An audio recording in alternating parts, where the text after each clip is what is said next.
everything now is so PC. I think that's why Donald Trump is so loved and hated at the same time, because he is so against what the world is. I mean, we're a PC place, blacks, Mexicans, like Muslim, that whole, we're all equal. You know what I mean? And that's the way we are now.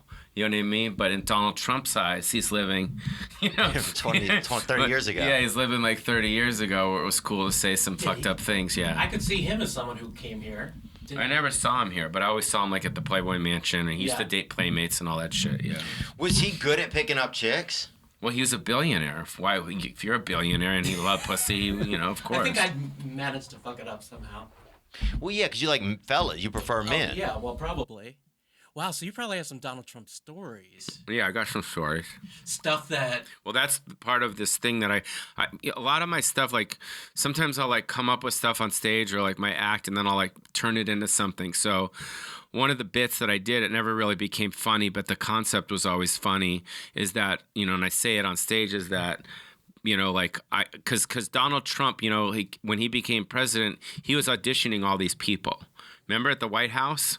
Like every day there was another person looking for a job, and I wanted to be his pussy coordinator because back in the day... That's PC. Yeah, but back in the day, like I used to get him pussy at spring break back in Hawaiian Tropic days, because I used to be on MTV back in Daytona Beach back in the, in the 90s. Daytona! And there was like Fabio was there, and John Lovitz was there, and Vince Neil was there, Benny Hill was there, Kennison was there, and Donald Trump was there. Yeah. And we all used to go to this guy Ron Rice's house, who used to own Hawaiian Tropics. He was like the Hugh Hefner of Hawaiian Tropics. Yeah. And you'd walk in these Hawaiian Tropic parties, and all these girls were like 11s. And Donald Trump was there, and he used to say, "Hey, Weiss, go get me some babes." Yeah. And I used to get him babes. So that's this animated thing, this cartoon that I'm doing right now. Wow. Theo did a part on it, but that's the concept, is Mr. Weasel goes to Washington. Wow. And it's basically Pauly Shore saves the world by getting Donald Trump pussy again. Was there something that you had to do to get the girl to be interested in him, or was it just easy? Like, Donald Trump, it was easy, yeah. And what was like was he not good at meeting them? He was then good at talking to them, or he just liked to have that extra, did you add an extra element of coolness? What do you think it was? Like, I don't know. I mean, because I'm not good at meeting them.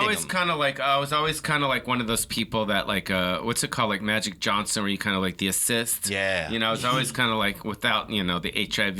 And then, that's like the assist. I was always kind of very kind of like, hey, blah, blah, blah. That's like my thing. Like, you know what I mean? Like, yeah, like bringing people together. Up. Yeah. You add that personality. Yeah. So when you want to turn it on. Yeah. You haven't talked to him since he became president, have you?